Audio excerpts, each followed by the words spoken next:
네, 이번 주일날 우리 IT 구호 헌금하기로 한 거 잊지 마시고요. 재정부에서 봉투를 따로 좀 마련해 주시죠. 뭐 스티커를 붙이든지 뭐 이렇게 해가지고. 자, 오늘 말씀을 나누겠습니다. 요한복음 17장 9절에서 12절까지입니다. 요한복음 17장 9절에서 12절까지 말씀 함께 봉독하시죠. 내가 저희를 위하여 비옵나니 내가 비옵는 것은 세상을 위함이 아니요 내게 주신 자들을 위함이니이다. 저희는 아버지의 것이로소이다. 내 것은 다 아버지의 것이요 아버지의 것은 내 것이오인데 내가 저희로 말미암아 영광을 받았나이다.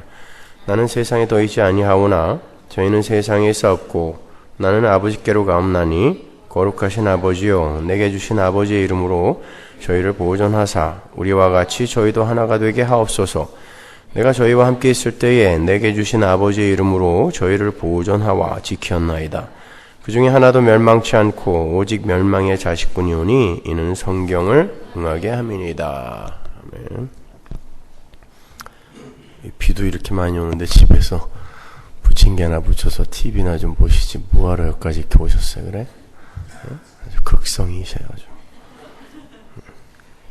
우린 지난 시간까지 6, 7, 8절에 함유되어 있는 신자의 신분과 우리 신자의 그 신앙 내용에 관해서 자세하게 공부를 했습니다. 오늘은 9절부터 12절 사이에 들어있는 하나님의 선택과 예정 그리고 가룟 유다라는 사람에 대해서 현대 교회가 빠져있는 여러 가지 딜레마에 대해서 살펴보도록 하겠습니다. 오늘도 역시 저는 디스푸타치오 방식을 채택해서 복음을 설명해 드릴 겁니다. 최근에 어떤 분이 제게 전화하셔서 그냥 처음부터 끝까지 잘 설명만 해주면 되지 왜 목사님은 설교 때 그렇게 질문을 많이 하냐고 질문을 받을 때마다 무시를 당하는 그런 느낌이라고 이렇게 말씀을 하시던데 아닙니다. 제가 설교 시간에 굳이 여러분에게 질문을 드리고 또다시 제가 대답을 하는 방식으로 설명을 해드리는 건 제가 여러분을 시험하는 것이나 여러분을 무시해서가 아니라 이미 오래전부터 설교자나 저술가들에게 채택이 되어 쓰였던 효율적인 신학 방법론인 디스푸타치오 방식을 사용해서 설명을 해드리는 것일 뿐이에요. 질문과 답변식의 그 디스푸타치오 방법은 소크라테스의 그 삼파술 그리고 고대 철학자들의 그 심포지엄까지 거슬러 올라갈 수 있어요. 이런 방식의 설교는 피터 아벨라르드라든지 피터 롬바르드, 토마스 아퀴나스 등과 같은 그런 스콜라 신학자들이 가장 즐겨 활용했던 그런 방법론일 뿐만 아니라 루터와 칼빈은 물론이고 존 오웬 같은 그런 개신교 그 스콜라 신학자들 역시도 마다하지 않았던 그런 방법이에요. 그러니까 제가 설교 시간에 많은 질문을 던진다고 해서 여러분이 주눅이 들 필요도 없고요. 모른다고 부끄러워하실 필요도 없어요. 어차피 대답도 안 하시잖아요. 그리고 혹시 목사에게 무시당한다는 그런 생각도 가지실 필요가 없습니다. 그냥 저는 설명의 효율성을 위해서 여러분에게 질문을 던지는 거니까 그 질문의 내용을 잘 들으시란 말이에요. 그리고 그 질문이 내 마음속에 있었는가를 확인하고 답을 들으시면 되는 것입니다.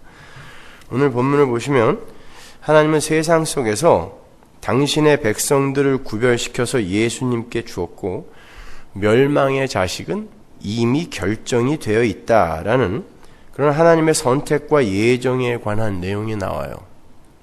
특히 12절을 보시면 예수님은 하나님에 의해서 세상에서 건져져서 당신께 주어진 자들을 구원하시고 멸망의 자식은 멸망의 자리로 밀어낸 것이 모두 성경에 기록된 하나님의 말씀을 응하게 하기 위함이래요. 그러니까 예수님이 이 땅에 오시기 전에 이미 모든 것은 결정이 되어 있고 그 모든 것이 다 성경에 기록이 되어 있다라는 말이죠. 그러니까 멸망의 자식 유다는 벌써 그 전에 성경에 예정이 되어 있었다라는 것입니다. 그렇죠? 시편 41편 9절 보세요. 나의 신뢰하는 바 내 떡을 먹던 나의 가까운 친구도 나를 대적하여 그 발꿈치를 들었나이다. 이게 메시아 시편이죠. 여기에서 내 떡을 먹던 나의 가까운 친구가 바로 유다죠. 그러면 유다는 도대체 뭐예요? 미리 예정이 돼서 그냥 이 땅에 저주받기 위해 태어난 그런 멸망의 자식입니까? 그러면 하나님은 그런 유다를 지옥에 보내셔도 되는 거예요? 어떻게 생각하십니까? 여러분은 예정하면 어떤 생각이 먼저 드세요? 하나님이 모든 걸 다 계획하시고 모든 걸 다 결정하시며 모든 걸 다 시행하심으로 우리는 그저 꼭두각시에 불과하다라는 결론으로 가십니까? 우리가 그동안 그 하나님의 선택과 예정에 관해서 여러 차례 공부를 했기 때문에 잘 정리를 하고 계신 줄 압니다만, 오늘은 그 내용 중에서도 현대 교회가 조금 곡해하고 있는 부분을 집중적으로 조금 조명을 해봄으로 해서 예정론의 그림을 좀 확실하게 완성을 해보도록 하겠습니다. 사실 거시적 관점에서의 예정은 그렇게 숙명론적 해석도 가능해요. 어차피 알파요 오메가이신 하나님께서 처음부터 끝까지 당신의 계획 속에서 당신의 역사를 운행해 가시며 경륜해 가시는 것이므로 우리는 그 작정과 예정의 방향을 조금도 바꾸어낼 수 없어요. 그렇죠? 그런 의미에서 숙명론적 예정론도 틀리지는 않은 거예요. 그러나 성경에서 예정이 쓰일 때에는 그런 숙명론적 예정관보다는 하나님의 하나님 되심과 하나님의 은혜의 깊이를 알려주기 위해서 도구로 사용이 된 거예요. 에베소서 1장 3절로 가볼게요. 찬송하리로다 하나님 곧 우리 주 예수 그리스도의 아버지께서 그리스도 안에서 하늘에 속한 모든 신령한 복으로 우리에게 복 주시되 곧 창세 전에 그리스도 안에서 우리를 택하사 우리로 사랑 안에서 그 앞에 거룩하고 흠이 없게 하시려고 그 기쁘신 뜻대로 우리를 예정하사, 언제? 창세 전에예요. 예수 그리스도로 말미암아 자기의 아들들이 되게 하셨으니, 언제? 창세 전에. 이는 그의 사랑하시는 자 안에서 우리에게 거저 주시는 바 그의 은혜의 영광을 찬미하게 하려는 것이라. 6절에 이유가 나오는데 왜 창세 전에 당신의 백성을 예정했다 그래요? 그 은혜를 찬미하게 하기 위해서라고 이야기하는 거예요. 그러니까 사도 바울이 예정을 끌어다 쓸 때에는 너희들의 운명은 이미 다 결정되어 있어, 이게 아니라 그건 너희들에게 주어진 은혜는 구원은 다 은혜였어를 이야기하려고 예정을 끌어들인 거란 말입니다. 근데 우리가 꼭 한 발 더 나가서 오바를 하는 거예요. 자, 두 번째로 예정은 하나님의 영광을 드러내기 위한 도구로 성경에 등장해요. 에베소서 1장 11절로 가볼게요. 모든 일을 그 마음의 원대로 역사하시는 자의 뜻을 따라 우리가 예정을 입어 그 안에서 기업이 되었으니 이는 그리스도 안에서 전부터 바라던 우리로 그의 영광의 찬송이 되게 하려 함이라. 우리가 하나님의 영광을 막 찬송하게 하려고 우리를 예정했대요. 그 말은 하나님은 하나님의 그 발산적 영광을 누구와도 나누지 않는다라는 뜻이에요. 물론 우리에게도 영광이 있죠. 하나님의 영광이 나타나요. 그것은 반사적 영광이라고 그러죠. 그렇죠? 그러나 하나님께만 돌려지는, 하나님으로부터만 나오는 발산적 영광이 있어요. 그 발산적 영광에 의해 우리가 구원을 받는 거거든요. 근데 우리의 구원에 우리의 기능이나 자격이나 조건이나 열심을 요만큼이라도 보탤 수 있다면 그 영광이 나누어지잖아요. 그렇기 때문에 하나님은 예정하신다라고 이야기하는 거예요. 예정하신다라는 말은 하나님 혼자 다 하신다라는 그런 뜻이란 말입니다.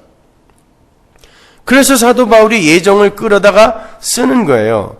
그리고 예정은 하나님의 주권과 하나님의 열심을 드러내기 위해서도 등장하죠. 로마서로 가볼까요? 8장 29절. 하나님이 미리 아신 자들로 또한 그 아들의 형상을 본받게 하기 위하여. 여기서 미리 아신 자들이라는 건 미리 사랑하셔서 택한이라는 뜻이라고 했어요. 미리 정하셨으니 이는 그로 많은 형제 중에서 맏아들이 되게 하려 하심이니라. 자, 미리 정하셨다라는 말이 나와요. 그런데 30절 보시면 또 미리 정하신 그들을 부르신 그들을 또한 의롭다 하시고 의롭다 하신 그들을 또한 영화롭게 하셨느니라. 그런즉 이 일에 대하여 우리가 무슨 말하리요? 만약 하나님이 우리를 위하시면 누가 우리를 대적하리요? 보세요. 하나님께서 미리 아신 자들, 즉 미리 사랑하셔서 택한 자들을 미리 예정하셨어요. 그리고는 그 예정된 자들을 부르시고 그들을 의롭다 하시고 그들을 영화롭게 하세요. 이렇게 예정은 실패할 수 없는 하나님의 주권과 섭리와 경륜과 당신이 예정하신 것은 반드시 성취해내고야 마신다는 그분의 열심을 가르치기 위한 것으로도 성경에 등장하고 있단 말이에요. 예정하신 건 그 다음부터 하나님이 계속 그 과정에 참여하시고 결론까지 지으신다라는 그런 뜻이에요. 그런 의미에서 예정을 끌어다 쓴단 말입니다. 뿐만 아니라 예정이라는 단어는 그 자체의 정의로도 피예정자의 조건이나 자격이나 기능이나 열심을 모두 기각하는 단어죠. 예정이라는 개념 안에서 피예정자의 모든 능력과 시도와 기능과 열심은 부정당해요. 하나님의 은혜의 예정이 없이는 모든 피조물의 힘과 기능과 능력과 열심과 지혜가 다 무용하다는 거예요. 그래서 그에 앞서 예정이 먼저 있는 거예요. 이렇게 하나님의 예정은 구원의 은혜성과 하나님의 영광의 나타남과 하나님의 주권, 하나님의 열심, 구원의 무조건성을 설명하는 기독교 교리의 핵심 중 하나예요. 그런데 인본주의에 빠진 세상 속 무리들이 그 거룩하고 위대한 하나님의 예정을 비난합니다. 예정이 확실한 거라면 하나님은 악도 조성하신 것이고 죄도 만드신 것이며 악인도 만드셨을 거다라는 그런 이야기인 거예요. 그 질문의 중심에는요, 항상 오늘 본문에 나오는 그 멸망의 자식 가룟 유다를 옹호하고 싶어하는 현대의 가룟 유다들의 한심한 자위의 모습이 들어가 있는 거예요. 성경에 읽다 보니까 자기가 바로 가룟 유다거든요. 그러니까 성경에 나오는 가룟 유다를 옹호해서 자기를 옹호하고 싶은 거예요. 그게 인본주의자들의 질문이에요. 모든 것이 하나님의 예정대로 돌아가는 것이라면 가룟 유다도 하나님이 만드시고 그러한 역할을 맡겼을 거 아니냐는 거예요. 그래놓고 멸망의 자식은 아예 관심도 없이 멸망의 자리로 밀어버려요? 오늘 본문에 나오는 것처럼? 그게 사랑의 하나님이 할 일입니까? 이런 질문을 한단 말입니다. 그리고 나머지 인간들도 자기의 의지와는 아무 상관도 없는 그런 예정된 삶을 살아야 한다면 이 세상을 무슨 재미로 사냐는 거예요. 어차피 결정된 길을 그 길만을 쫓아가야 한다면 무슨 재미로 살아야 하냐는 거예요. 여러분도 그러세요? 재밌게 살고 싶으십니까? 여러분 이 인생을? 여러분 성도는요, 이 세상에서 재밌게 살기 위해 태어난 사람들이 아니에요. 미안하지만. 우리는 이 세상을 통과하여 무언가를 배우고 영혼 속에서 재밌게 살도록 지어진 존재지, 이 세상에서 그러면 무슨 재미로 살아요?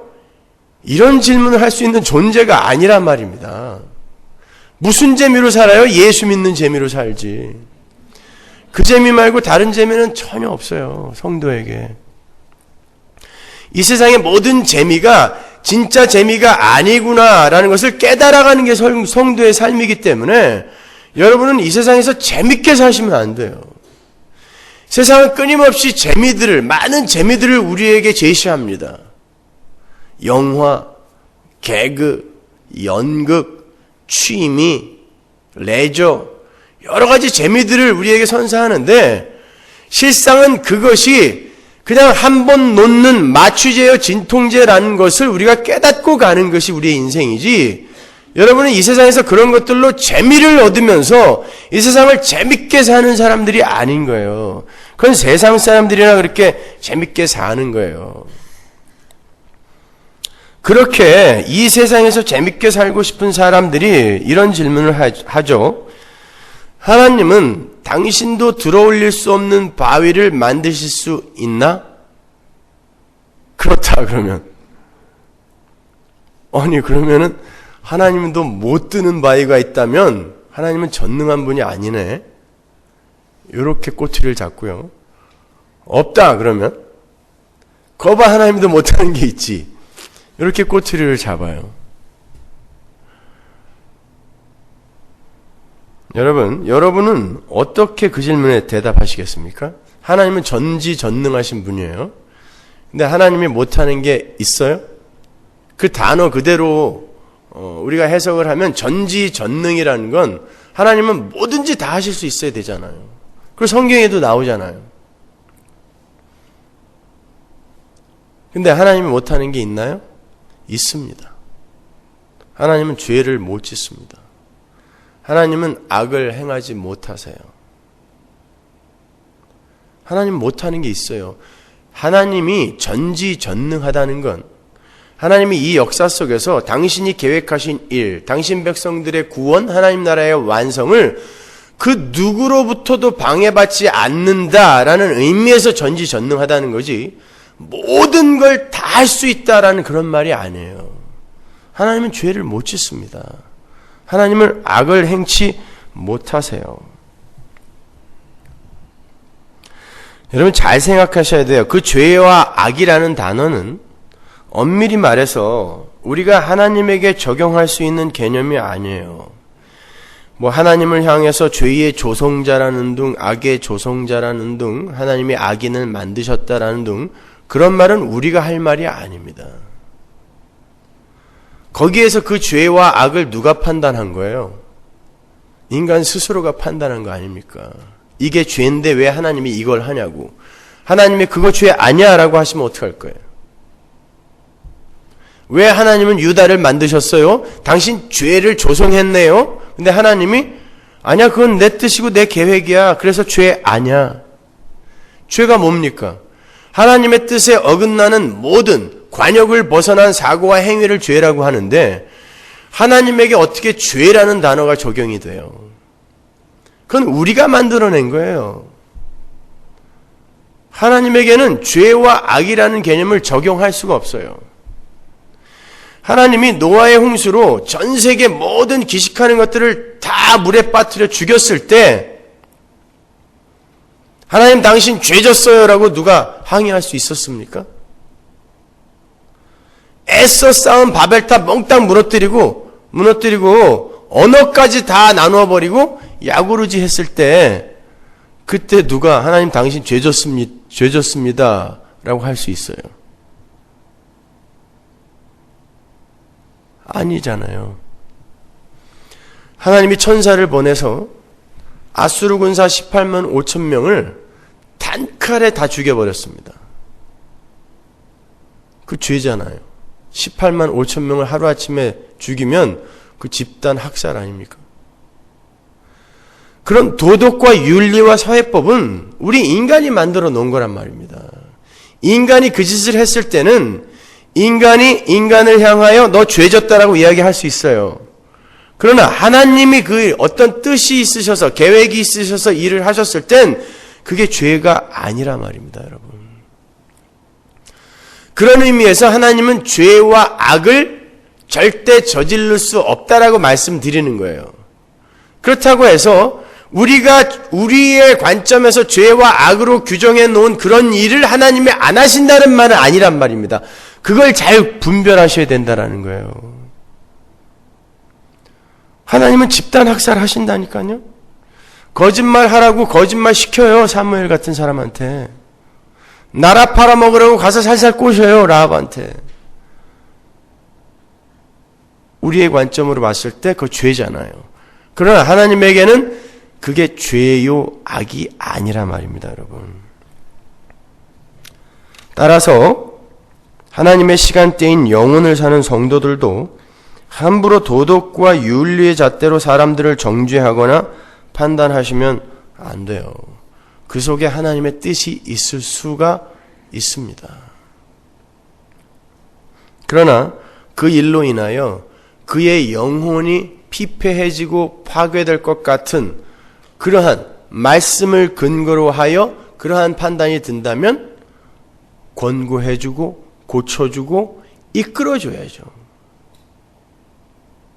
그냥 죄인으로 정죄해서 심판해버리면 안 돼요. 근데 우리는 그런 짓을 너무나 자주 합니다. 아예 얼굴도 안 보려고 그래요. 불결해서. 사실 하나님은 이 세상 모든 인간들을 다 지옥에 보내셔도 돼요. 하나님의 생명력이 가입되지 않는 그 어떤 존재도 다 죽은 흙이니까요. 여러분 옛날에 우리 시골에 가면 거름구덩이들이 많이 있었어요. 요즘도 있는지 모르겠어요. 그걸 잘못하다가 삐끗해서 빠지면 이상한 독이 오르고 그랬죠. 근데 그 밭두렁에 있는 그 거름구덩이가 필요 없어질 때 흙으로 덮습니다. 잘 덮어야지. 살짝 덮어놓으면 큰일 납니다. 그거. 그때 여러분 그거 덮으면서 흙아 미안해. 내가 너를 똥구덩이에 집어넣는다니 참 미안하다. 이렇게 사과하고 거기다가 집어넣으신 분 계세요? 여러분 인생은 흙에서 왔다가 흙으로 간다 그러죠. 근데 에베소서에서는 그 흙이 하나님의 생명력을 차단당했을 때는 죽은 상태라고 한단 말입니다. 그러면 우리가 똥구덩이에다가 쳐놓은 그 죽은 흙이나 하나님의 생명력을 차단당한 이 흙들이나 똑같은 거예요. 그런데 그 흙을 하나님이 잠시 쓰다가 지옥의 불구덩이에다 넣는다고 해서 누가 뭐라고 항의할 겁니까? 근데 사람들은 항상 자기의 사고의 중심이 인간이기 때문에 그 수레바퀴 같은 그 기하학적 축, 거기에 항상 자기를 끼워놓고 살고 있기 때문에 하나님도 죄인으로 악인으로 만들어 버리는 거예요. 순식간에. 당신 왜 일을 이따위로 하냐고. 그렇지 않아요. 여러분 우리는 그냥 그렇게 놔도 언제든지 하나님이 지옥에 넣어도 아무 할 말 없는 그런 죽은 흙입니다. 라는 그 자리로 내려가셔야 돼요. 그 자리가 여러분의 구원의 자리입니다. 어떻게 보면 그 자리가 여러분의 성화의 완성의 자리예요. 지금은 그 정도까지는 아닌 것 같죠? 요만큼이라도 나에 대한 신뢰나 나에 대한 후한 점수를 주고 있지 않습니까? 그 자리에서 내려가는 게 성화라니까요. 내가 끊임없이 업그레이드 되어서 깨끗하고 훌륭하고 정결한 사람으로 변해가는 게 아니에요. 그런 열매가 맺혀질 수 있지만 안 그럴 수도 있단 말입니다. 여러분 그걸 잘 분별하셔야 되는 거예요. 자, 그런데 하나님은 그 죽은 흙들을 당신의 독생자이신 예수라는 틀 속에 넣어서 작은 예수들로 주조해내시고 그들에게 예수와 방불한 권세와 능력과 누림을 주시기로 하신 거예요. 그래서 성경은 하나님이 예수님만을 구원하셨다라고 이야기합니다. 성경은 하나님이 예수님만 구원하셨대요. 다시 한번 구원이라는 말은 죄에 있는 사람이 죄를 용서받고 자유하게 되는 것을 구원이라고 하지 않아요. 구원은 하나님의 창조의 목적에 맞게 그 하나님 것이 제자리에서 제 역할을 하도록 회복이 되어지는 것을 구원이라고 해요. 예수님은 물론 피조물은 아니지만 삼위일체 하나님이세요. 근데 그분이 이 땅에 성육신하여 내려오셔서 하나님이 맡기신 일을 다 완성해내시고 테텔레스타이 다 이루었다 하고 다시 제자리로 올라간 사건을 구원, 소조라고 하는 것입니다. 하나님은 그 예수님만을 구원해 내세요. 그랬는데 그 안에 줄줄이 당신의 백성들이 딸려 올라오는 거예요. 그 말을 좀 더 쉽게 설명을 하면 하나님은 예수 그리스도와 방불한 그 예수 그리스도라는 틀 안에 넣어서 마치 붕어빵 틀에다가 밀가루를 넣으면 붕어빵들이 뻥뻥 나오는 것처럼 붕어빵 틀에다가 밀가루 넣으면 국화빵 안 나오잖아요. 예수님 안에 이 죽은 흙들을 넣어서 작은 예수들로 만들어내어서 바로 그 예수와 방불한 자가 아니면 절대 천국에 안 데리고 들어간다라는 그 말과 동일한 거예요. 그래서 예수만 구원하셨다라고 하는 거예요. 예수만 예정하셨다라고 이야기하는 거예요.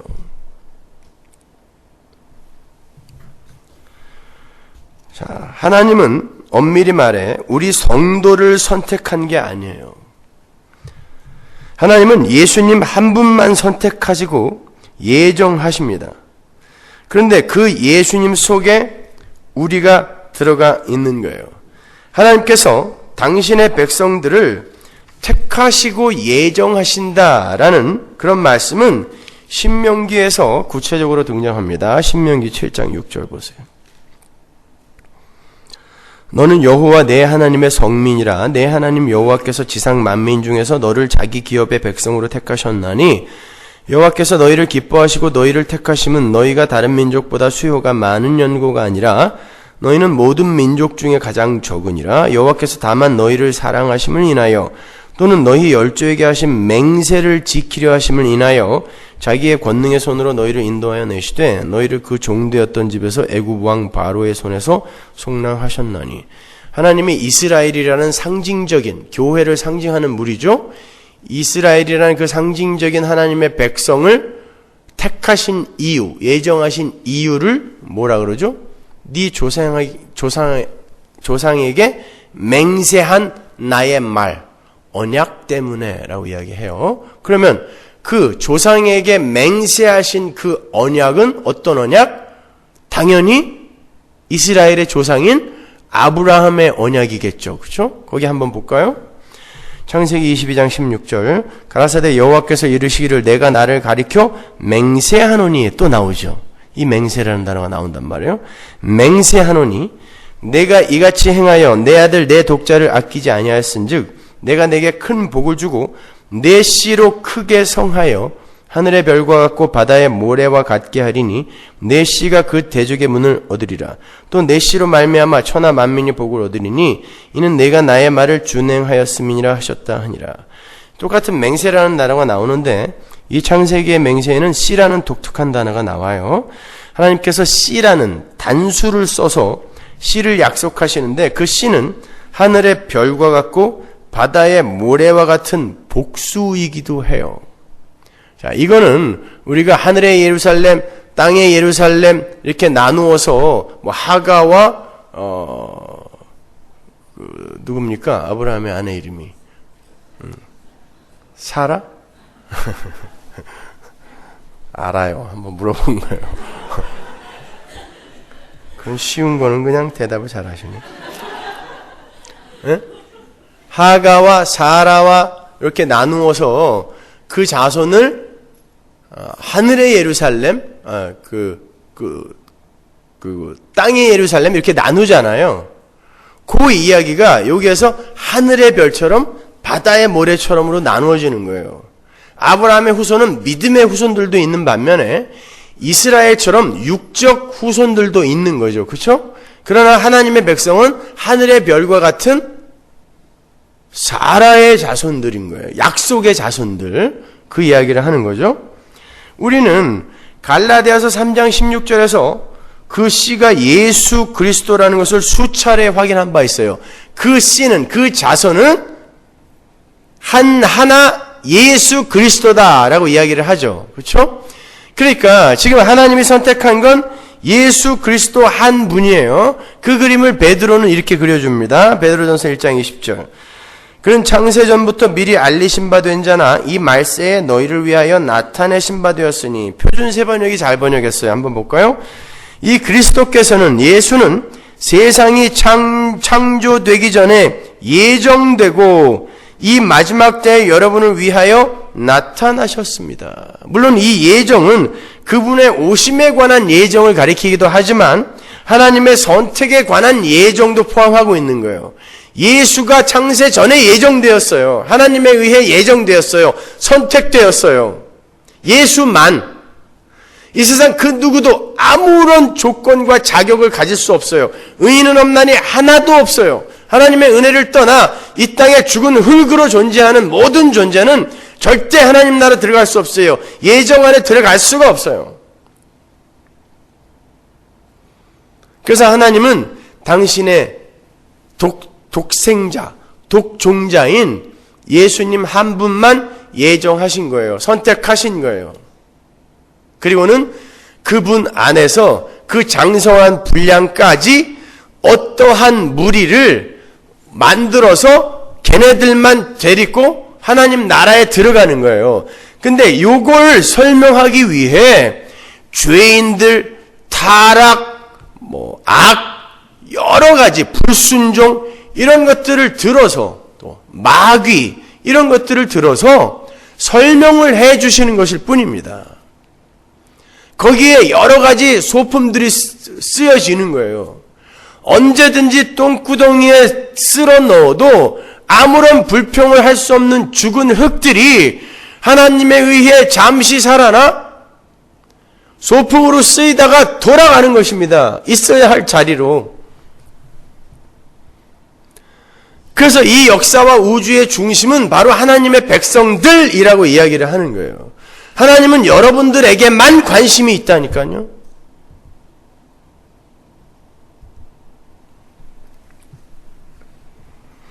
고린도전서 10장 1절을 보면 좀 더 명확하게 우리가 이해를 할 수 있죠. 형제들아 너희가 알지 못하기를 내가 원치 아니하노니 우리 조상들이 다 구름 아래 있고 바다 가운데로 지나며 모세에게 속하여 다 구름과 바다의 세례를 받고 홍해를 건너는 사건이 바로 구원의 모형이잖아요. 그럼 거기에서 그 이스라엘을 인도하는 이는 반드시 예수님의 모형이에요. 그렇죠? 근데 바울이 뭐라고 그러냐면 이스라엘이 홍해를 건너서 구원을 받았는데 모세에게 속하여 구원을 받았대요. 속하여. 에이스라는 단어가 들어가 있어요. 거기에. 모세에게 속하여. 그러니까 무슨 말이에요? 하나님은 모세만 건졌어요. 그랬더니 그 안에 하나님이 기뻐하시는 모세 같은 인간들이 우글우글하게 들어가 있는데 그것이 어떻게 된 거예요?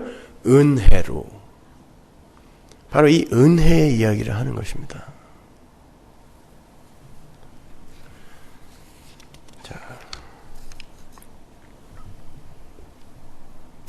거기에서 우리가 연합의 개념을 또 한번 볼 수 있죠.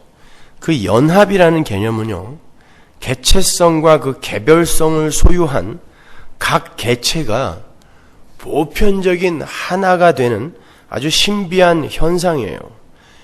개체가 개체성과 개별성을 그대로 유지한 채 보편적인 하나가 되어버리는 그런 현상. 그걸 연합이라고 하는데 사실 그 연합의 개념은요. 제가 주일날 설명해 드렸던 영원의 개념을 이해하지 못하고는 절대 이 시간 속에서는 이해가 불가능한 그런 개념이에요. 어떻게 한 존재의 행위와 존재 속으로 시간을 달리하고 공간을 달리하고 있는 그런 많은 존재들이 연합이 될 수가 있어요. 그걸 대표의 원리라고도 하죠. 그건 영혼 속에서만 가능한 거예요. 여러분, 시간과 공간이 초월된 곳이 영혼이라 그랬죠? 시간과 공간이 초월된 영혼 속에서는 각 개체가 시간 속으로 존재할 필요가 있어요, 없어요? 시간이 없는 곳이니까. 각 개체가 시간의 순서대로 존재할 필요가 없어요. 그리고 공간이 초월된 영혼 속에서는 각 개체가 개별적 존재 공간을 가질 필요가 없죠. 공간이 초월된 곳이니까요. 그래서 영혼 속에서는 예수라는 주조 틀 속에 들어있는 죽은 흙들이 하나로 연합이 되어서 거대한 하나의 몸을 이루고 있는 거예요. 자, 공간이라는 곳에서는 이 개체가 각자의 공간을 확보하고 있어야 돼요. 공간 안에 갇혀 있으니까. 그러나 영혼 속에서는 각 개체가 굳이 공간을 확보할 필요가 없어요. 공간을 초월한 곳이기 때문에. 거기다가 시간을 초월한 곳이기 때문에 시간적으로 순서상 나누어져 있을 필요도 없다니까요. 차례대로. 따라서 어느 한 시점에서 하나로 묶인 어떤 무리가 하나의 거대한 몸이 되어 있는 거예요. 유기체가 되어 있는 거예요. 그걸 교회라고 한단 말입니다. 그리고 거기를 하나님 나라라고 하는 거예요. 자, 그 관점에서 연합을 한번 생각해 보세요. 그게 연합이에요. Union Christ. 하나님은 지금 우리를 시간과 공간 속으로 내려보내셨지만 우리는 그 영원 속에서 이미 하나님에 의해 예수라는 주조 틀 속에 들어가 작은 예수로 만들어지기로 결정이 되어 있는 이들이에요. 그래서 영원 속에서는 우리가 이 시간과 공간이 초월된 곳이므로 이미 예수 안에서 예수화되어 있는 거예요. 우리가.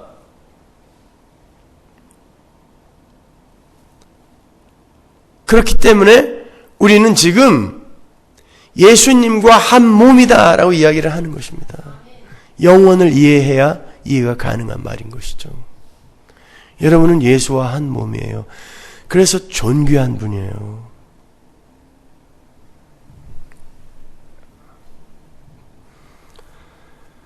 자, 제가 자꾸 하나님은 예수님 한 분만을 구원하셨다는 것을 강조하는 이유는 우리 인간들 측에서는 구원에 있어서 그 어떤 자격과 조건과 행위와 열심을 내어놓을 수 없다는 걸 강조하기 위해서예요. 여러분, 그건 구원을 받은 이후에도 마찬가지입니다. 우리는 구원을 받은 이후에도 나를 구원해 주셨으니까 내가 하나님께 보답을 해야 되겠다라는 마음으로 열심을 부려서는 안 돼요. 그건 아직 은혜가 뭔지 모르는 사람이에요. 은혜는 보답할 수 없음을 전제하는 단어입니다. 근데 우리가 무슨 보답을 해요? 그냥 하나님, 난 여전히 티끌에 불과한 자니까 하나님께서 저를 하나님의 뜻대로 억어하시고 부려주세요. 그렇게 두 손 번쩍 든 삶을 살면 되는 거예요. 은혜는 보답할 수 없는 것을 전제하는 단어니까요. 그럼에도 인본주의에 물든 인간들은 자기들의 힘으로 구원에 도달해 보려는 끝없는 시도들을 하고 있고요. 그 시도들의 연장으로 마치 자기가 구원을 받은 것처럼 생각하면서 내가 구원을 받았으니까 이제는 내가 내 힘으로 하나님께 한번 보답하는 삶을 살아봐야지라는 기특하지 않은 기특한 생각들을 하게 되는 것입니다. 그거는 절대 올바른 결과를, 열매를 맺지 못해요. 여러분, 그러한 죄인들의 상태를 아주 잘 표현하고 있는 구절이 바로 시편 118편에 나와요. 22절 볼까요?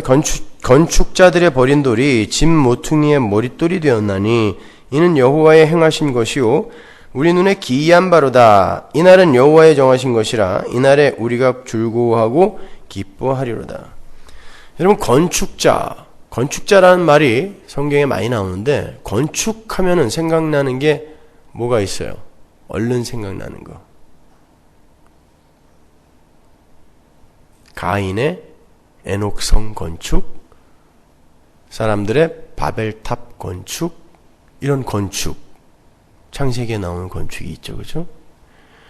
그러한 건축은 다 무슨 건축이었어요? 인간들이 하나님을 떠나서 자기들의 힘으로 자기들의 안위와 행복을 추구하기 위해서 스스로가 정해놓은 어떤 유토피아를 건설한 건축이에요. 그러한 건축자들은 반드시 예수라는 모퉁이돌을 버립니다. 왜? 예수라는 모퉁이돌은 예수만 꼭 붙들고 예수만 의지합니다라는 완전 항복이거든요. 완전 항복의 선언이거든요. 그런데 그렇게 자신들의 힘으로 자기들이 추구하는 유토피아상을 건축하겠다고 하는 이들은 절대로 예수라는 돌을 모퉁이 돌로 쓰지 않아요. 이 세상의 힘들을 모퉁이 돌로 씁니다. 과학, 문명, 교육, 의술, 이데올로기, 이딴 것들, 선행체계, 지식체계 같은 것들을 모퉁이 돌로 쓰죠. 그리고 그걸 모퉁이 돌로 삼아서 차근차근 유토피아를 건축해 가는 거예요. 그게 역사 진화론자들의 삶이죠. 그러나 그게 되던가요, 여러분? 의술이 지금 발달하고 있다고 하는데 그렇게 해서 120년, 200년씩 살게 되면 그게 정말 복입니까? 여러분, 지금 한 80년 살라고 하는 것도 힘들어 죽겠죠. 근데 이 상태로 120년 살라고 그러면 어떻게 사실 거예요? 진짜 어느 순간 인간의 평균 수명이 한 100세가 넘어가면 머리 쥐어뜯을 것 같아요, 저는. 그게 무슨 복이에요? 이 지옥 같은 세상에서 이 좀비들과 경쟁하며 어떻게 해서든지 남을 밟아 나의 유익을 채우려고 하는 이 옛사람을 여전히 내가 소유한 채 이렇게 피 튀기는 경쟁의 삶을 사는 이 삶 속에서 120년 사는 게 그게 복이냐고요. 복 아닙니다. 그거. 여러분, 페니실린이라는 약이 나왔을 때 이 세상의 모든 병은 다 정복되는 줄 알았어요. 근데 금방 포도상구균이라는 게 나왔죠. 페니실린을 타고 앉은 균이 또 금방 나온 거예요. 저항력을 가진 균. 아무리 훌륭한 항생제가 나와도요, 그걸 밟고 일어서는 저항균이 꼭 나옵니다. 그건 인간아, 너희들은 절대 너희들의 힘으로 영생에 도달할 수 없어 라는 걸 보여주는 하나님의 의지예요. 교육이 우리를 정말 행복하게 했나요? 교육으로 사람들을 가르쳐서 지상의 낙원 한번 가져와 보자. 르네상스 아니었습니까? 르네상스 이후에 세계대전이 몇 번이나 일어났어요. 잘 가르쳐 놨더니 사람 죽여서 이빨로 단추 만들어 끼고 임산부들 데려다가 생체 실험하고 이런 일들을 자행하더라는 것입니다. 인간은 교육으로 절대 행복해질 수 없어요. 교육이라는 게 절대적인 모퉁이돌이 될 수 있다면 교과서가 그렇게 끊임없이 개정되면 안 돼요. 저는 얼마 전에 중학교 교과서 보고 깜짝 놀랐어요. 아는 게 하나도 없어서. 제가 중학교 때 배운 거 하나도 없더구만요. 그걸 어떻게 모퉁이돌로 삼습니까? 교육이라는 걸. 종교? 마찬가지예요. 종교가 무슨 사람을 행복하게 해줍니까? 얼마 전에 광주에서 있었던 H모 수련원. 그것도 하나의 종교더라고요. 자기들은 종교가 아니라고 하는데 종교예요. 제사도 드리고 헌금도 하고 천사도 이야기하고 병도 고치고 종교입니다. 제가 그 기사들을 이렇게 보면서 여기가 지옥이구나. 거기가 지옥이에요. 정말 거짓과 폭력과 간음과 더럽고 음란한 것들이 판을 치는데 단지 하나 병 고쳐준다는 거 하나만으로 개떼처럼 모여서 거기서 서로 거짓말들 하고 있는 거예요. 그게 지옥이지 뭐예요. 종교가 우리를 어떻게 행복하게 만들어줍니까? 건축자들은, 이 세상의 건축자들은 반드시 예수를 버려요. 그러나 그 버린 돌이 끝내 하나님의 택한 자들에게 찾아가서 모퉁이 돌이 되고야 마는 게 구원인 거예요. 우리가 그분을 택하는 게 아니라니까요. 우리는 끊임없이 그분을 버립니다. 오늘도 몇 번 버렸잖아요. 그런데 그분이 악착같이 쫓아오셔서 나를, 이 죽은 흙을 자기의 틀 속으로 빨아들이시는 거예요. 그리고는 뚜껑을 딱 열었더니 예수가 나오는 거예요. 거기서 우리 옛날에 뽑기 같은 거 해봤잖아요. 뚜껑 딱 열면 거기서 제트기도 나오고 곰 새끼도 나오고 이런 거 있었잖아요. 설탕물 싹 부으면은. 그렇게 만드는 거예요. 우리를 죽은 흙을 예수라는 틀에 넣어서 만들어 내시고야 마는 거예요. 그걸 우리에게 경험케 해주는 게 인생입니다. 그건 이미 영혼 속에서 다 완성이 된 거고 우리는 인생 속에서 역사 속에서 그걸 액츄얼라이징 하면서 사는 거예요. 그리고는 하나님의 은혜 앞에 그분의 능력 앞에 납작 엎드리는 것입니다. 여러분. 그러한 인본주의자들의 논리적 항변으로 최근에 유다복음이라는 게 나왔죠. AD 180년경에 기록이 된 그런 책인데요. 1700년간 땅에 묻혀있던 그 유다복음이라는 게 1970년대에 발굴이 되어서 이리저리 굴러다니다가 메세나 미술재단과 내셔널 지오그래픽의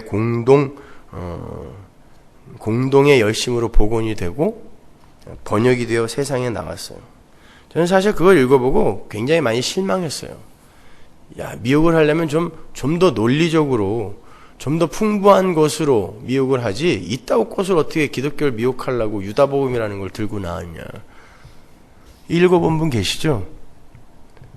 그게 뭡니까 도대체? 그럼에도요 이 시대의 지성인들이 그 유다복음에 지금 광분하고 있어요. 왜? 그들은 이 세상의 유토피아를 건축하고 있는 세상의 힘을 행복의 근원으로 삼고 있는 이들이기 때문에 절대로 예수를 붙들지 않아요. 그렇기 때문에 예수를 자꾸 버려야 돼요. 그러기 위해선 예수를 짓밟고 예수를 부정하는 어떤 것을 자꾸 높여줘야 되거든요. 그러니까 말도 안 된다는 것을 알면서도 유다복음,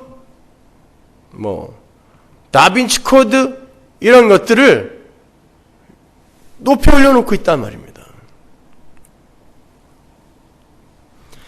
유다복음에 의하면 예수님은 유다를 다른 모든 제자들을 능가하는 수제자로 보세요. 왜? 유다복음이라는 게 영지주의자들에 의해서 쓰여진 거거든요. 영지주의는 영육 그리고 성속 이원론을 주장하는 자들이죠. 그렇기 때문에 이 육체는 영혼이 갇혀있는 감옥이에요. 그래서 여기서 벗어나야 돼요. 그래서 예수님이 유다에게 은밀하게 얘기를 하세요. 유다복음에 보면 네가 날 팔어. 유다가 왜 하필 납니까? 그러다가 좋아요 주님, 제가 그 악역을 감수하죠. 그때 예수님은 그래, 네가 나를 팔므로 말미암아 배신함으로 말미암아 나를 이 육체의 감옥에서 벗어나게 해주는 그러한 제자므로 너는 모든 제자들을 능가하는 내 수제자다.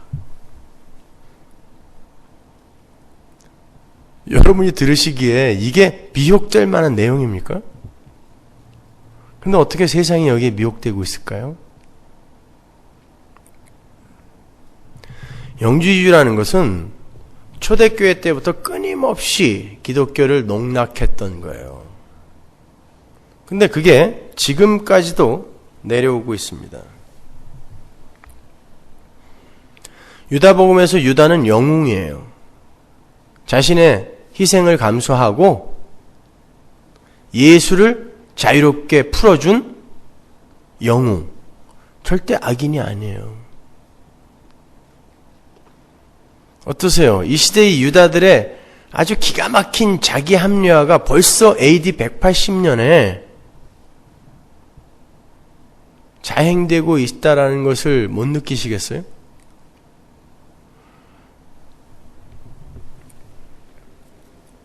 그러한 인본주의자들은요, 마치 유다는 한나라 고조 유방이 그 한신을 꼬여서 역발산 기계세인 항우를 물리치고 한신을 죽이죠. 그때 죽을 때 한신이 뭐라 그래요?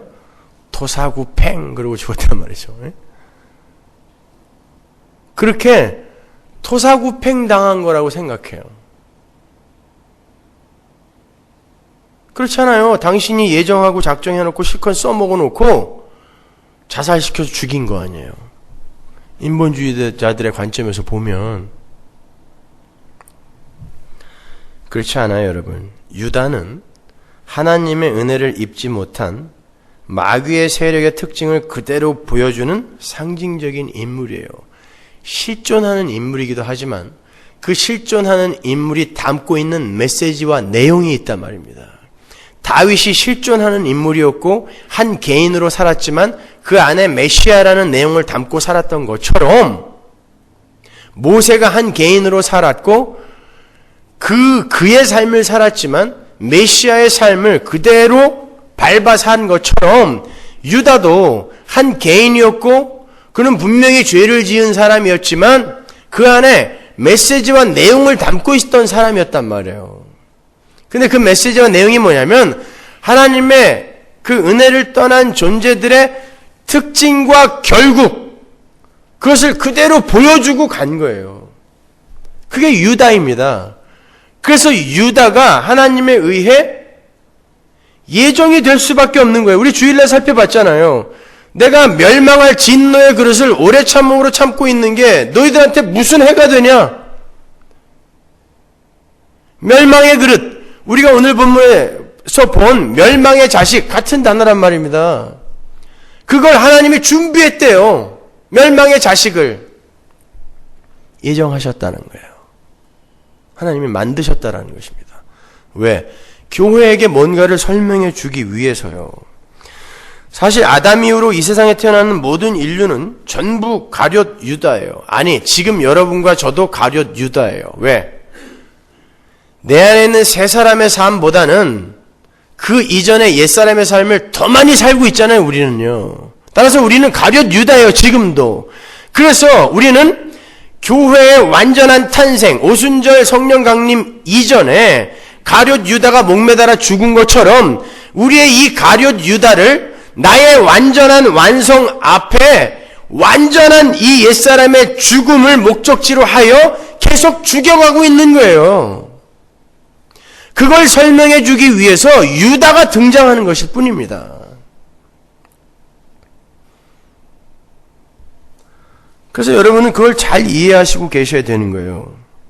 제가 사도신경 강해 때도 간단하게 설명해 드린 것처럼 유다는 예수님을 배반한 어떤 한 개인임과 동시에 하나님의 은혜를 떠나 하나님처럼 되고 싶어하는 모든 죄인들의 대표예요. 그 속에는 아담도 들어있고요. 바벨탑을 쌓는 저주받은 죄인들도 들어있고 노아의 홍수 때 몰살당해 죽은 세상 사람들이 포함되어 있어요. 그리고 그 유다 속에는 구원받은 우리 속에 여전히 남아있는 우리의 옛사람도 들어있단 말입니다. 그 유다가 멸망의 자식이 죽어야 하나님의 백성이 완성되는 거예요. 그 말은 다른 말로 요런 특성과 요런 존재는 절대 하나님의 나라에 못 들어가니까 너희들은 하나님이 원하는 완벽한 존재가 되어야 된단다. 그런데 너희들의 힘으로는 안 되잖아. 그래서 너희들은 하나님의 생명력만을 의지해야 되는 거야를 우리에게 교훈해 주기 위함이에요. 그래서 나는 하나님의 은혜를 떠나면 언제든지 똥구덩이에 쓸려 들어가는 죽은 흙이 되겠구나를 배워서 하나님 나라에서는 절대 하나님의 말씀에 순종하는 자가 되어가는 거예요. 그래서 여러분은 이 세상에서 지옥으로 똥구덩이 속으로 쓸려 들어가는 그 죽은 흙의 삶을 처절하게 경험하고 가셔야 돼요. 어영부영 경험하시면 안 돼요. 처절하게 경험하시고 가셔야 돼요. 그래야 나중에 하나님의 은혜를 떠난 자리가 얼마나 무서운 자리인지를 알고 우리가 하나님의 나라에서 모반과 반역을 일으키지 않을 겁니까? 않을 거 아닙니까? 그렇죠? 그래서 여러분의 인생이 때때로 정말 목매달아 죽고 싶을 만큼 고통스럽게 끌려가기도 하는 거예요. 근데 계속 그렇게 끌고 가면 진짜 목매달아 죽을까봐 잠시 방학도 시켜줬다가 다시 개학시키고 조금 있다 다시 방학시키고 이렇게 끌고 가는 게 우리 인생인 거예요.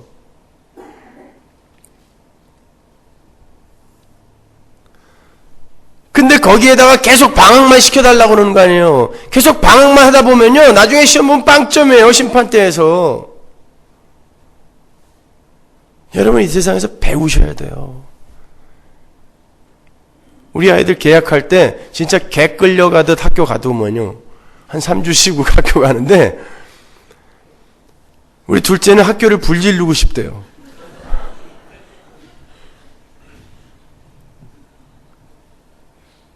여러분, 우리가 하나님의 계약 속으로 들어갈 때 그런 마음이 들어야 돼요. 야, 내 이 육신 정말 불질러버리고 싶다. 그런 마음이 들어야 돼요. 그게 바로 하나님의 은혜를 떠난 자들의 결국이니까. 그것도 겨우 요만큼만 맛보는 거거든요, 그건요. 겨우 요만큼. 그럼에도 그렇게 힘들어요. 그런데 우리가 또다시 하나님의 말씀을 어긴단 말입니까? 물론 지금은 우리가 그런 지식을 갖고 있지만 이 옛 육신이 사도 바울의 그 로마서의 말씀처럼 나는 선한 일을 하고 싶은데 내 안에 악한 것만 있어서 나를 내가 원치 않은 방향으로만 계속 끌고 가는 경험들을 합니다. 그래서 나중에 하나님이 몸까지 바꿔주신다잖아요, 새 걸로. 그 몸이 바뀌었을 때 여러분의 그런 이 세상에서의 경험과 지식이 그 새 몸과 결합이 돼야 돼요. 그때 여러분은 지금처럼 오라 나는 공고한 몸이라다 누가 이 사망의 몸에서 나를 좀 꺼내다오가 아니라 야, 새 몸 참 좋아 죽겠다. 내 안에서 원하는 대로 모든 게 다 이루어지는구나. 이렇게 되는 거예요. 그렇게 되기 전까지는 여러분이 이 땅에서 죽은 흙의 삶을 많이 경험하셔야 돼요. 많이 아프셔야 돼요. 그리고 그 처절한 이 죄악의 참상을 여러분이 직시하셔야 되는 거예요. IT의 지진을 보면서 하나님의 은혜를 떠난 자들은 그냥 하나님이 저렇게, 아니 저거보다 몇만 배 더 고통스러운 현실에 처하게 한다 할지라도 아무 할 말 없는 것인데 우리가 너무 교만하게 살았구나. 배우시는 거예요. 왜 저렇게 가난한 나라에 지진까지 일어나게 만들어서 인구의 반이 노숙자가 되게끔 저렇게 만드십니까?가 아니에요. 그게 인류의 죄가 만들어낸 결국이라니까요. 그걸 우리에게 보여주시는 거예요.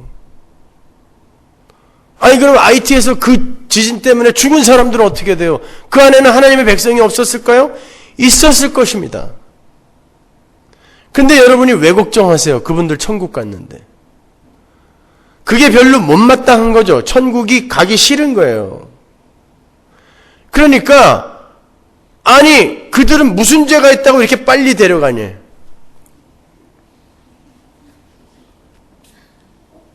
참 이런 코미디 같은 일이 있어요. 천국 데려가셨는데 여기서 데모하는 거예요.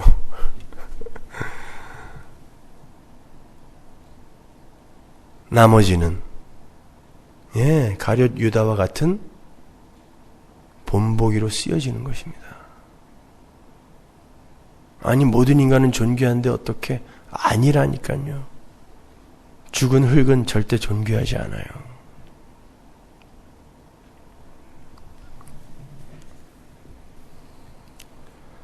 자, 우리는 그렇게 우리 안에 있는 옛사람을 죽이며 이제 새 사람으로 완성이 되는 신앙생활을, 신앙의 여정을 살고 있어요. 그래서 유다가 교회의 탄생 직전에 죽고 마띠아가 새로 들어가 12로 채워지는 거죠. 유다가 포함된 12은 유다 안에 포함된 옛 이스라엘을 이야기하는 거고 이들은 유다 안에서 죽는 거예요. 역시 연합입니다. 그리고 하나님의 증인으로 살게 될 하나님의 새로운 백성, 새로운 12은 마띠아 안에 포함이 되어 새롭게 탄생하는 거예요. 그래서 12를 채우는 거라고 그랬죠? 교회, 하나님의 백성을 의미하는 것이기 때문에. 그리고 거기에 성령이 부어지는 거예요. 하나님의 생명력이 부어지는 거예요. 우리는 그렇게 하나님의 생명력, 하나님의 숨, 하나님의 복, 그것이 부어지지 않으면 그냥 죽은 거예요. 죽은 거예요. 그러니까 다른 것으로 여러분이 지금 여기서 너무 행복하면 안 돼요. 하나님의 생명력, 하나님의 호흡이 불어졌을 때 나는 진짜 행복할 수 있다라는 걸 배워야지, 다른 것이 여러분을 너무 행복하게 해주면 안 돼요. 자식이 좋은 대학교 들어갔다고 너무 행복해하지 마세요. 숨어있던 우리 할아버지가 재벌이 되어 나타났다, 너무 행복해하지 마세요. 사업이 기적처럼 잘 일어나서 갑자기 그냥 떼돈을 벌게 됐다, 너무 행복해하지 마세요. 그런 것은 절대 우리를 행복하게 만들어줄 수 없구나를 가르치기 위해서 하나님의 백성에게 그런 걸 주실 수는 있어요. 그러나 그건 많이 줄 테니까 그거 갖고 내 백성아 나한테 열심히 순종했으니까 이 땅에서도 잘 먹고 잘 살아, 이렇게 주는 건 없어요. 절대 없습니다.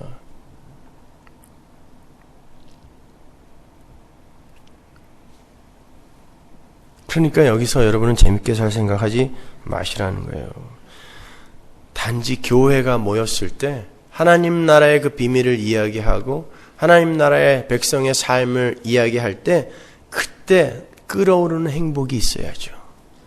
그거 이외에 다른 건 여러분에게 행복이 되어서는 안 됩니다. 그래서 조금은 외롭고 조금은 힘들고 조금은 어렵게 사는 게 성도의 인생이 맞습니다. 돈 많다고 어려운 일 없어요? 부자라고 어려운 일 없습니까? 높은 벼슬 가진 사람들 어려움 없어요? 있습니다. 다 있어요. 그들도 여러분이 가진 아픔만큼 아파하는 그런 고통과 아픔들이 있어요. 그냥 우리는 그 역할들을 맡아서 잘 하나님의 백성으로 지어져 가면 되는 거예요. 다른 거 여러분 너무 바라지 마세요.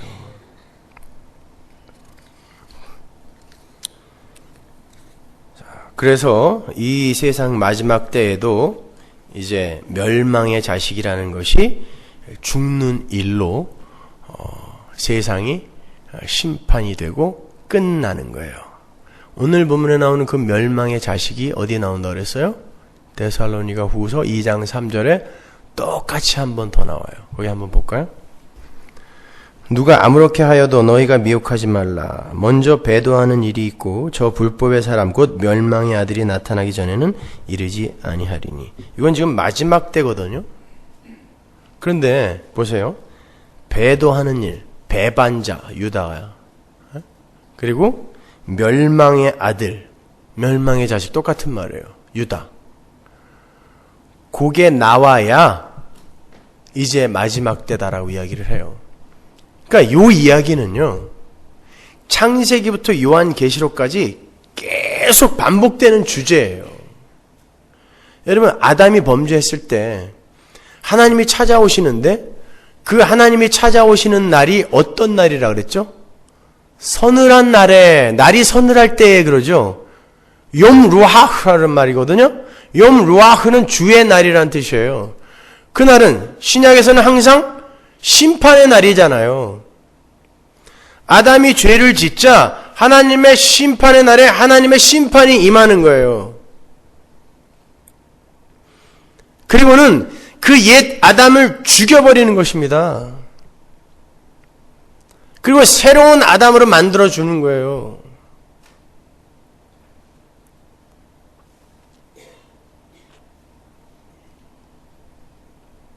그리고 그 일이 가룟 유다의 일로 한 번 또 반복이 되는 거고, 마지막 때에 이렇게 끝날 거야. 너희들의 인생은 그 너희들 삶 속에 있는 멸망의 자식, 그리고 이 세상에 너희들에게 본보기로, 너희들의 교훈용으로, 교보제로 내가 보낸 그 악들, 그 죽은 흙들인 멸망의 자식들, 그것들이 다 지옥으로 떨어져 불타버리고, 그제서야 완성이 되는 거야. 거기에 너희들이 뭐라도 보탤 수 있겠어? 하나도 할 게 없잖아. 다 나의 은혜인 거야. 그러니까 너희들은 내 말만 들어. 이걸 우리에게 가르쳐주고 싶으신 거예요. 내 말만 들어. 니들이 선악 판단해서 니들이 누구 정죄하고 판단하고 이런 거 하지 마. 그걸로 너희들은 나까지 정죄하더라. 나까지 죄인 취급하더라고. 그러니까 그런 거 말고 그냥 가만히 내 말만 들어. 내 말을 들어야 하나님인 내가 말씀으로 너희에게 들어갈 거 아니야. 그래야 말씀인 예수가 너희 안에 들어가서 너희와 하나가 될 거 아니니. 그래야 행복한 거야. 이거 가르쳐 주시는 거예요. 죽은 흙들이 예수와 방불한 존재가 되었을 때 필연적으로 나타나게 되는 휘브리스, 교만을 꺾어버리고 차단시켜버리는 거예요. 이 인생 속에서, 역사 속에서. 그런 엄청난 분들이 여러분들입니다. 맨 앉아가지고 자기 소원들만 이야기하고 있고 말이지. 소품들 달라고 그런 거 아니야, 그거. 전 방송국에 자주 가봐서 알지만, 여러분, 드라마에서 탤런트들이 그 식사하는 거 맛있게 먹는 것 같죠? 가보면요, 더러워서 못 봐요.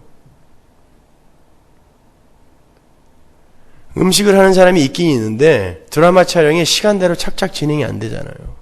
어떨 땐 파리가 새까맣게 앉아있기도 하고. 그래서 진짜 비위 약한 탤런트들이 깨작깨작 되는 거예요. 그렇게 도저히 못 먹는 거예요. 소품은 그런 거예요, 여러분. 우리가 먹고 배부르는 게 아니에요. 소품은 단지 어떤 목적을 위해 잠시 사용되는 거예요.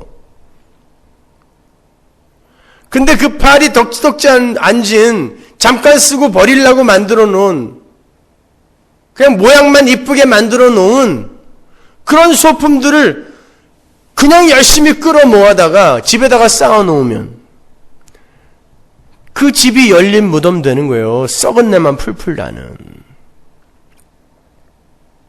그런 삶을 사시겠습니까? 그거는 성도의 삶이 아닌 것입니다, 여러분.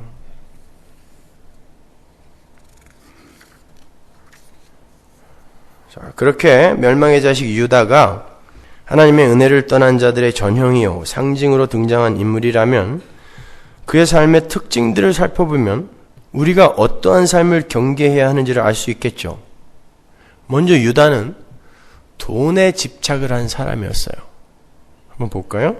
마태복음 26장 15절. 내가 예수를 너희에게 넘겨주리니 얼마나 주려느냐 하니 그들이 은 30을 달아주거늘 이렇게 말하면 가난한 자들을 생각함이 아니요 저는 도적이라 돈꾀를 막고 거기 넣는 것을 훔쳐감이러라.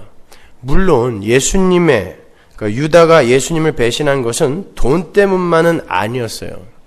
유다는 열심당원이었다 그랬죠. 시몬과 함께. 그 시칼이라는 단어가 가룟이라고 번역이 된다 그랬으니까. 유다는 다른 유대인들과 마찬가지로 이 메시아로 오신 예수님을 열심히 쫓아다니면서 로마를 무너뜨리고 그 땅에 다시 다윗 왕국의 화려함을 재건하는 것을 목적으로 살았던 사람이에요. 나도 메시아를 도와서 무슨 일을 할 수 있고 나의 목적인 이 지상의 유토피아를 완성하여 거기에서 영의정 좌의정 되는 게 그의 목표였잖아요. 그게 돈을 사랑하는 것이다 라는 것을 이렇게 표현한 거예요. 유다는 은 30냥 그까짓 거 그는 무죄다라고 대제사장의 그 뜰에다가 갖다 집어 던졌어요. 그렇다고 해서 그가 돈을 싫어했느냐 그 말이 아니라 그는 돈으로 축약이 되어서 나타난 이 세상의 힘 그리고 자신의 가능성 그걸 의지했던 사람인 거예요. 그래서 성경이 유다가 돈을 탐하던 자라고 이렇게 묘사를 하고 표현을 하는 거예요. 그게 돈을 사랑하는 거예요. 그래서 성경은 돈을 맴몬이라고 쓰죠. 맴몬은 신의 이름입니다. 돈은 중립적이고 객관적인 교화의 수단이 아니에요. 돈은 그 자체로 생명을 가진 신입니다. 이 세상의 힘은 그 자체로 생명을 가진 힘이에요, 힘. 그래서 하나님을 섬기지 않는 이들은 반드시 세상의 힘을 추구하게 되어 있어요. 그걸 가장 알기 쉽게, 보기 쉽게, 그리고 가지고 다니고 쉽게 축약해 놓은 게 돈이란 말입니다. 유다, 이 세상에서 교회가 완성되기 전에 반드시 죽어야 할, 목매달아 죽어야 할 유다의 특징은 첫 번째로 바로 세상의 힘을 사랑하는 그 모든 것들. 그것이에요. 그것이 죽어야 된다는 것입니다, 여러분.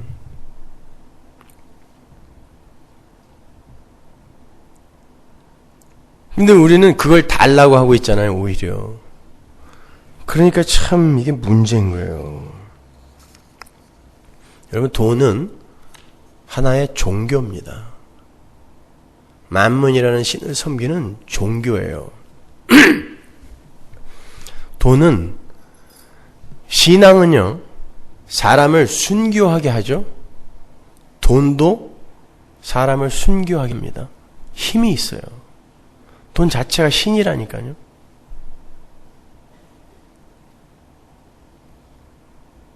그냥 주머니에 있는 그 지폐가 아닌 그 돈이라는 개념 안에 함유되어 있는 그 내용이 신이란 말입니다.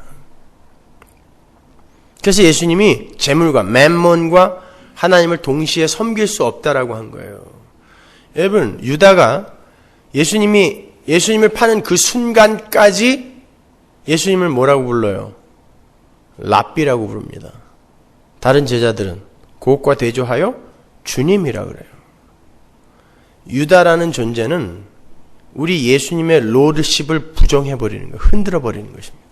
그래서 끝까지 랍비라고만 부르는 거예요. 유다의 신은 세상 힘이었거든요.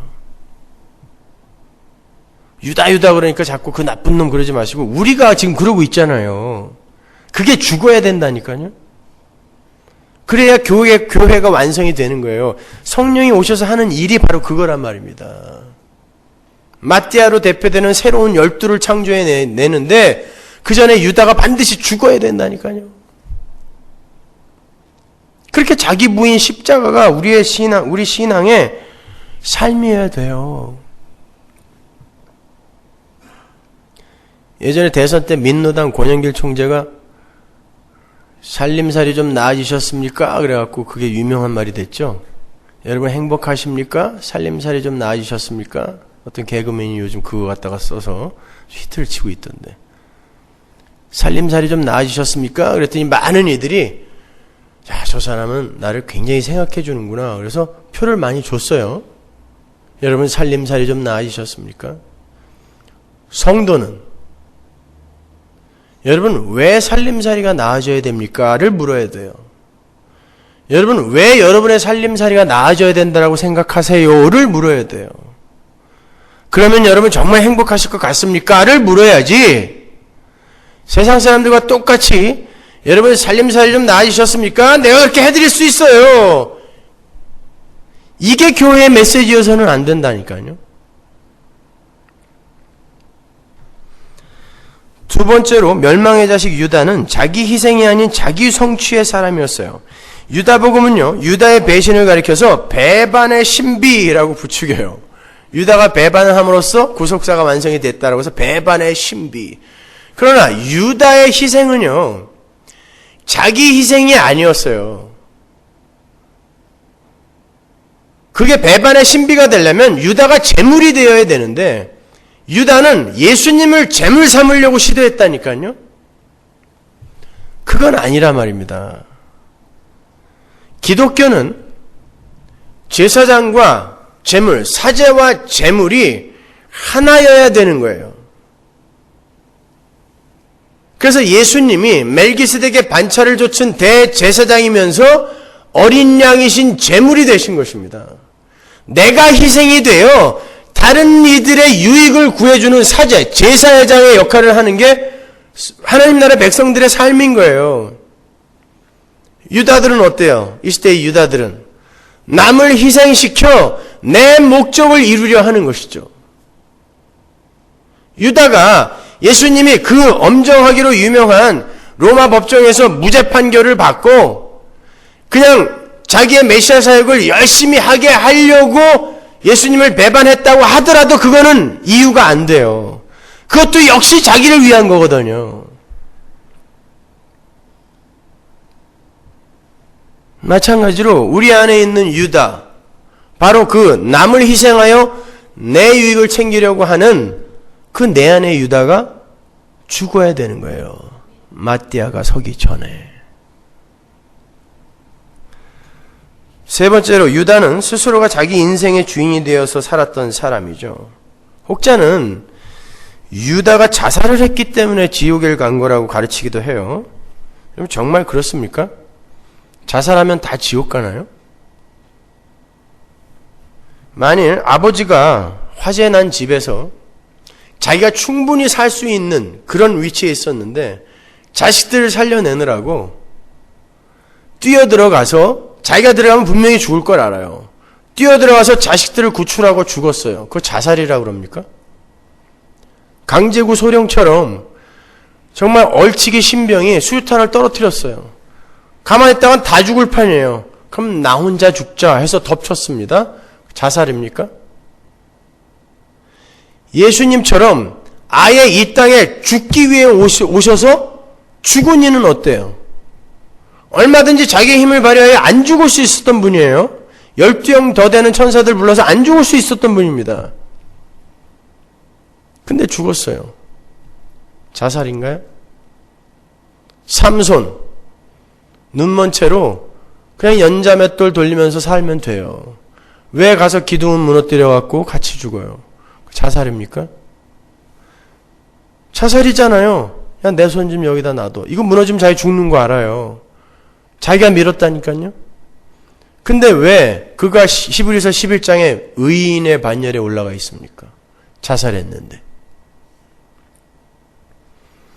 여러분, 유다가 지옥 간 건 자살해서 간 게 아니에요. 자기 인생에 운전대를 스스로가 붙들고 있었기 때문에 지옥에 가는 것입니다.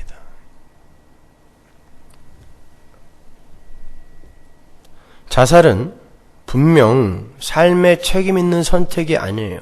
그렇다고 우리가 무조건 정죄하는 것도 옳지 않습니다. 어떤 자살은 저는 이렇게도 생각해 봐요.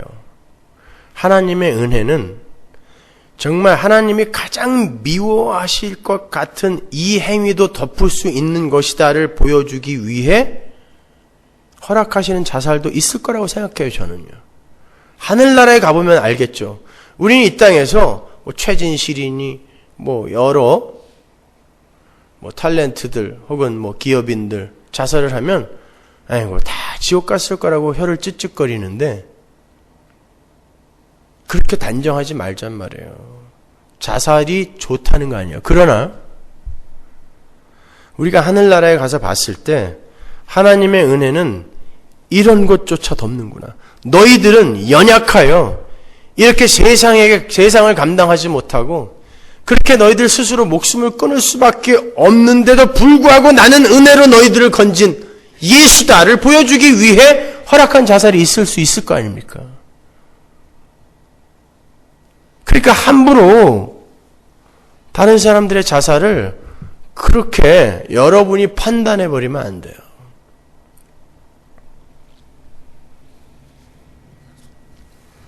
오히려 내가 공동체로서, 공동체의 일원으로서 한 사람을 자살에 이르게 했다라는 오히려 가해자의 입장에 내가 설 수 있어야 됩니다.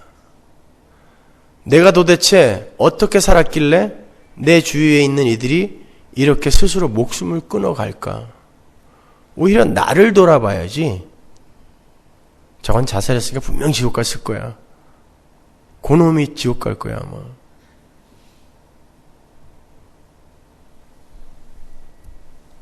유다는 자살을 해서 악인의 상징이 된 것이 아니라 자기가 죄를 지었을 때 그냥 하나님 앞에 납작 엎드려 용서를 구해야 했음에도 불구하고 그게 티끌의 자세잖아요. 왜? 나는 그럴 수밖에 없어요. 죽은 흙이 무슨 의지를 발동하여 선을 행합니까? 그래서 때때로 여러분이 그런 죽은 똥덩어리 같은 일들을 하는 거예요. 그 상태에서 납작 엎드리면 되는 거예요. 맞습니다, 하나님. 저는 하나님의 은혜가 아니면 이렇게밖에 살 수 없어요. 하나님 저를 좀 이끌어 주세요.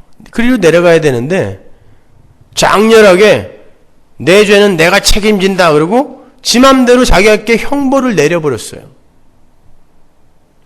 자살. 사형 선고를 스스로 내려버린 것입니다. 그게 악이라는 거예요. 절대 그리로 가시면 안 돼요, 여러분. 우리는 우리의 그 어떤 죄도 우리 스스로가 책임질 수 없습니다. 하나님 앞에 모든 죄의 형벌은 전부 사형이에요. 형제를 사랑하지 않는 자, 형제를 미워한 자, 살인한 자다 그러잖아요. 우리의 모든 죄, 아주 작은 죄라도 그 죄가 전부 뭐예요? 나를 사랑하는 데서 나오는 거잖아요. 그러면 우리의 가장 작은 죄도 어떤 형량을 받아야 되는 거예요? 사형입니다, 여러분.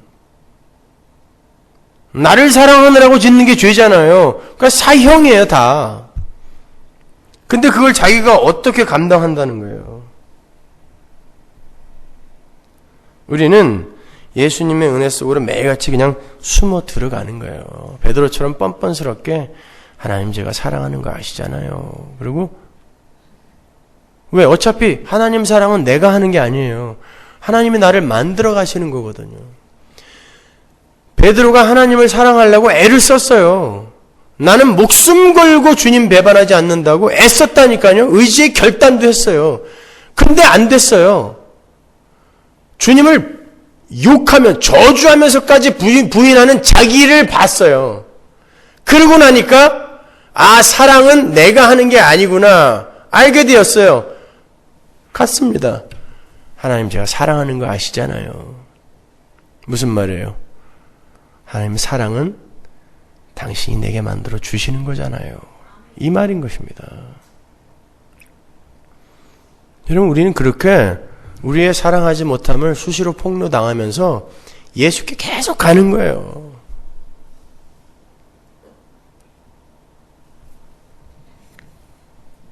근데 쪽팔리게 무슨 계속해서 무슨 은혜야. 그냥 내 죄는 내가 책임질래. 확 목매달아. 그 유다 되는 거예요. 그럼. 창자가 터져 죽는 것입니다.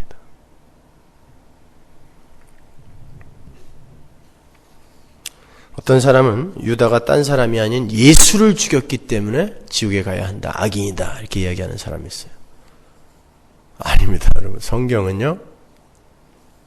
특히 사도행전 같은 데 보면은 사도들의 설교가 전부 어떻게 시작되는지 아세요? 너희가 죽인 예수 이렇게 시작이 돼요. 그 너희 안에는 우리가 다 들어있는 거예요. 우리도 같이 예수 죽였어요. 우리는 세상의 힘을 쫓기 위해 언제든지 예수가 너희를 부정하고 부인하고 십자가를 지라고 나타나면 죽일 준비가 되어 있는 존재들이거든요. 그 옛사람을 죽여가는 거예요. 예수가 나타났을 때 진짜 내 집에 모퉁이 돌로 삼는 자로 우리는 끊임없이 내다버리잖아요. 두려움은 내다버리고 두려움은 내다버리고 그걸 고쳐가는 거예요. 하나님의 능력과 힘으로.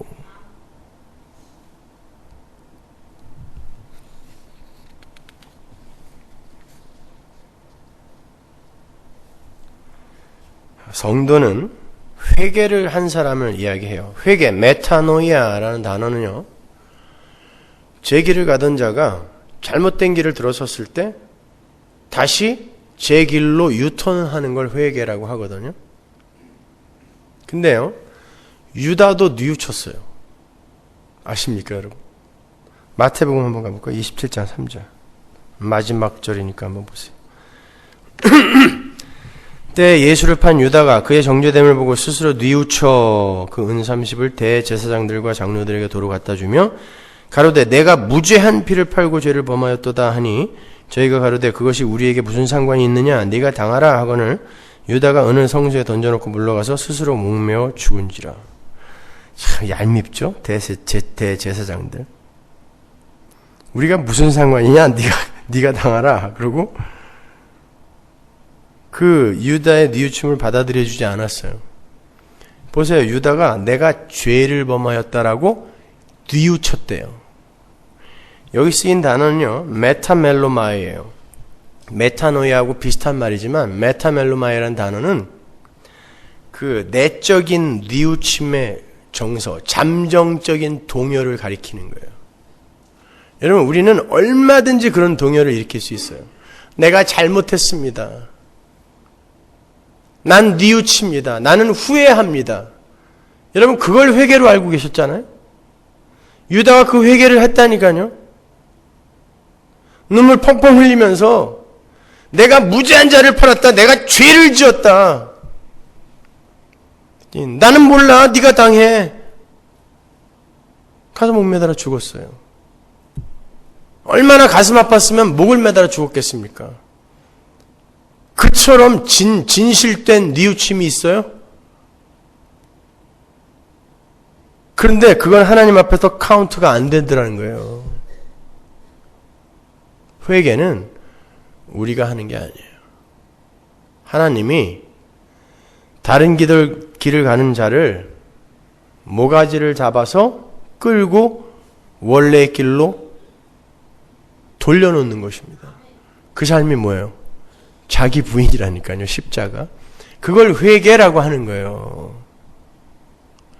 내가 점점 바보가 되어져 가고 점점 섬기는 자가 되어가고 점점 용서하는 자가 되어가는 걸 회개라고 하는 것이지, 여러분의 죄 몇 개 지은 거 그거 눈물로 탄식하며 내 탓이요 이게 회개 아니라 말입니다. 그냥 뉘우치는 거예요. 그거는.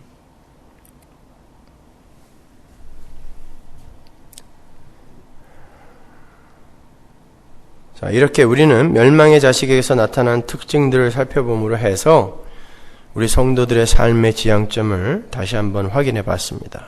지금 제가 위에서 지적한 것들이 바로 우리 안에서 예수의 발꿈치에 짓밟혀서 떨어져 나가야 할 것들이고, 또 그 속에서 이제 새롭게 살아나야 할 것들인 거예요.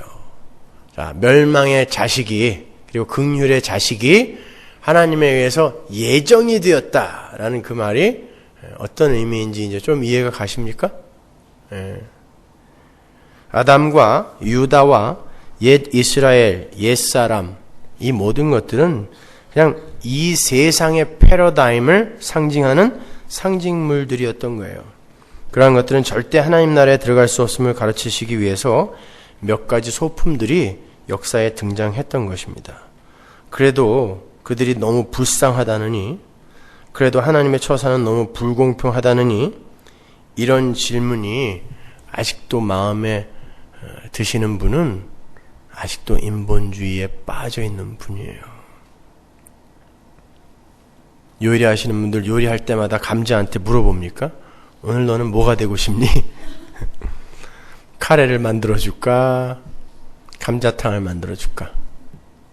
양파에게 물으십니까? 근데 왜 하나님이 그렇게 한다고 그러면 그렇게 화들을 내세요? 그게 인본주의라니까요. 여러분 잘 생각해 보세요. 우리 인간이 얼마나 하나님 앞에서 보잘것없는 존재인가. 그리고 이 보잘것없는 존재가 남을 가리켜 손가락질하고 판단할 수 있는 존재인가를 깊이 좀 생각하시란 말이에요. 그래야 여러분은 하나님과 여러분 이웃을 비로소 사랑할 수 있는 마음을 요만큼 갖게 되는 거예요. 요만큼.